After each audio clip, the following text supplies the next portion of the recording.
আসসালামু আলাইকুম ওরহমতুল্লাহি ওবারাকাতু। আল্লাহ তাআলার অশেষ রহমতে আপনারা ভালো আছেন, সুস্থ আছেন আলহামদুলিল্লাহ। আজ আমি আপনাদের সাথে আলোচনা করব সিজদারত অবস্থায় সিজদায় মাথা রেখে ছোট্ট একটি দোয়া 3 বার পড়লে আল্লাহ তাআলা আপনাকে এত ধনী বানিয়ে দিবেন, আপনার ধন সম্পদ রাখার জায়গা পর্যন্ত হবে না ইনশাআল্লাহ। আপনার চাহিদা পূরণ করে দিবেন আল্লাহ তাআলা, আপনার যতটুকু প্রয়োজন ধন সম্পদের। আমি অনুরোধ করব অবশ্যই ভিডিওটি সম্পূর্ণ দেখে আমলটি করার জন্য। অবশ্যই যারা এই মুহূর্তে ভিডিওটি দেখছেন তারা ভিডিওটিতে একটি করে লাইক দেবেন, চ্যানেলটি সাবস্ক্রাইব করা না থাকলে দয়া করে সাবস্ক্রাইব করে বেল বাটনটি অন করে রাখবেন। চলুন সম্পূর্ণ ভিডিওটি দেখলে আপনারা বুঝতে পারবেন ইনশাআল্লাহ। মানব সৃষ্টির অন্যতম উদ্দেশ্য হলো আল্লাহ তাআলার ইবাদত করা। ইবাদতের মর্ম কথা হলো সর্বোচ্চ মর্যাদার অধিকারী সত্তার সামনে সর্বাধিক বিনীতভাবে নিজেকে সঁপে দেওয়া। আক্ষরিক অর্থে এটা সর্বতোভাবে সিজদার মাধ্যমে সম্ভব। মানব সৃষ্টির সূচনায় আদি পিতা আদম আলাইহিস সালামকে কিবলা বানিয়ে সিজদা করার নির্দেশ জারি করা হয়েছে। পৃথিবীর সব কিছুই মহান রাব্বুল আলামিন আল্লাহ তাআলার জন্য সিজদা করে। ইরশাদ হয়েছে, আর আল্লাহ তাআলাকে সিজদা করে যা কিছু আছে নভমণ্ডলে ও ভূমণ্ডলে এবং তাদের ছায়াসমূহও সিজদা করে, সকালে ও সন্ধ্যায়, ইচ্ছায় ও অনিচ্ছায়।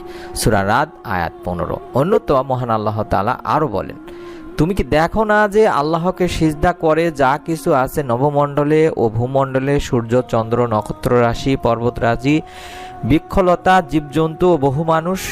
আর বহু মানুষ যারা সিজদা করতে অস্বীকার করেছে তাদের উপর শাস্তি অবধারিত হয়েছে।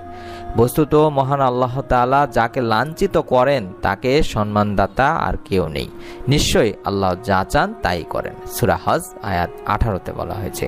শুধু নিম্ন জগতে নয়, সিজদা এই নিয়মে রয়েছে ঊর্ধ্ব জগতেও। সেখানে ফেরেশতা মহান আল্লাহ তাআলার উদ্দেশ্যে সিজদা করেন। ইরশাদ করা হয়েছে, তারা কি আল্লাহর শ্রেষ্ঠ বস্তুসমূহের প্রতি লক্ষ্য করে না? তাদের ছায়া ডানে ও বাঁয়ে ঢালে পড়ে আল্লাহর প্রতি সিজদারত হয় বিনীতভাবে। আসমান ও জমিনে যত প্রাণী আছে সবই মহান আল্লাহ তাআলাকে সিজদা করে এবং ফেরেশতারাও, আর তারা অহংকার করে না। সূরা নাহল আয়াত 48-49 বলা হয়েছে। এই সিজদারত অবস্থায় আমাদেরকে মহান রাব্বুল আলামিনের কাছে দোয়া চাইতে হবে আমাদের সমস্ত প্রকার অভাব অনটন থেকে। সিজদায় কিভাবে দোয়া করবেন তার নিয়ম কিংবা সিজদায় দোয়া করলে যে দোয়া কবুল হয় তা আমি আপনাদের সামনে তুলে ধরছি। সিজদায় দোয়া করলে যে দোয়া কবুল হয় এই বিষয়ে সহিহ মুসলিম শরীফের একটি হাদিস রয়েছে।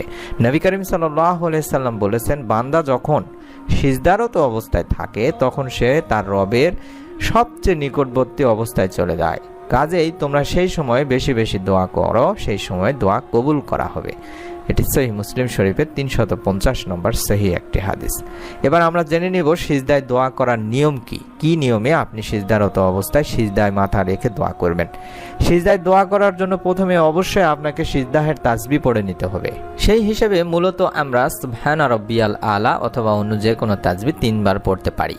এই তাসবিহ পড়ার পরে আপনার দোয়া শুরু করতে হবে সিজদার অবস্থায় থাকা অবস্থায়, হোক সেটি ফরজ, সুন্নত কিংবা নফল নামাজ।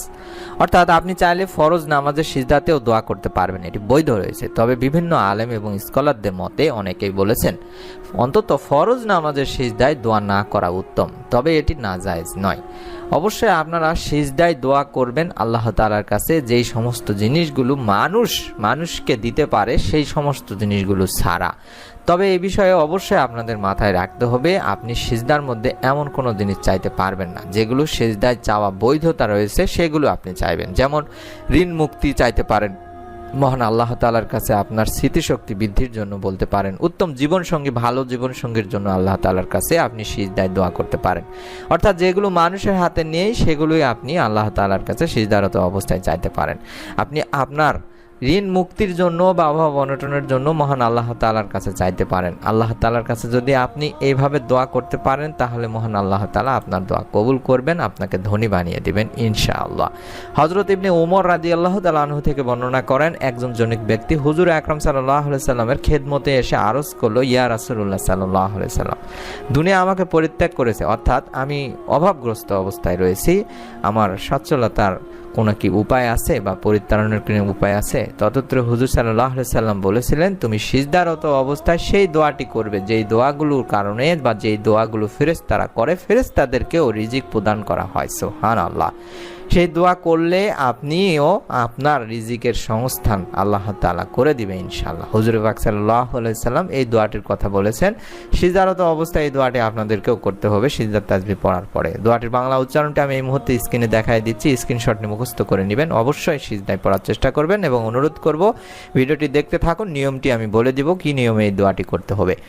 এই দোয়াটির বাংলা উচ্চারণ হচ্ছে সুবহানাল্লাহি ওয়া বিহামদিহি সুবহানাল্লাহিল আযীমি ওয়া বিহামদিহি আস্তাগফিরুল্লাহ। আমি আবার একবার বলে দিচ্ছি, সুবহানাল্লাহি ওয়া বিহামদিহি সুবহানাল্লাহিল আযীমি ওয়া বিহামদিহি আস্তাগফিরুল্লাহ। এই দোয়ার বাংলা অর্থটি হচ্ছে, আল্লাহ তাআলার পবিত্রতা বর্ণনা করছি এবং তার প্রশংসা গীতির সাথে তাকে স্মরণ করছি। মহান রব্বুল আলামিন আল্লাহ তাআলার পবিত্রতা বর্ণনা করছি এবং তার প্রশংসা বর্ণনার সাথে আল্লাহ তাআলার নিকট ক্ষমা প্রার্থনা করছি। এই আমলটি আপনাদেরকে অবশ্যই সিজদারত অবস্থায় করতে হবে।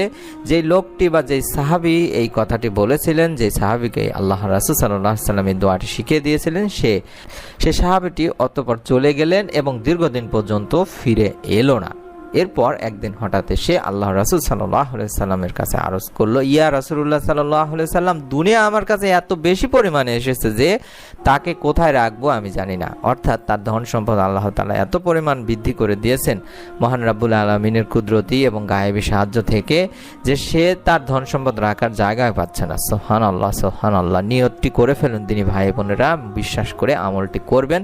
আমি অনুরোধ করব সিজদারত অবস্থায় আপনারা যদি আমলটি নিয়মিতভাবে করতে থাকেন, আল্লাহ তাআলা আপনাকেও আপনার রিজিক, গায়েবী রিজিক থেকে, অকল্পনীয় উৎস থেকে আপনার রিজিকের ব্যবস্থা করে দিবেন ইনশাআল্লাহ। আমি অনুরোধ করব যারা যারা আমলটি করবেন, নিয়ত করে ফেলছেন, তারা অবশ্যই ভিডিওটিতে আমিন লিখে কমেন্ট করে যাবেন এবং যারা এই মুহূর্তে ভিডিওটি দেখছেন তারা সকলে ভিডিওটিতে একটি করে লাইক দিয়ে যাবেন অন্তত, এবং চ্যানেলটি যারা সাবস্ক্রাইব করেননি তারা সাবস্ক্রাইব করে বেল বাটনটি অন করে রাখবেন, যাতে করে আপনি আমাদের নতুন ভিডিওগুলো মিস না করে ফেলেন। আল্লাহ তাআলা আমাদের সকলকে আমলের ওসিলায় আমাদের সমস্ত প্রকার অভাব অনটন দূর করে দিন, আমাদের তওবা ইস্তিগফার এবং আমাদের সমস্ত গুনাহ মাফ করে দিন। আমিন। আসসালামু আলাইকুম ওয়া রাহমাতুল্লাহি ওয়া বারাকাতুহু।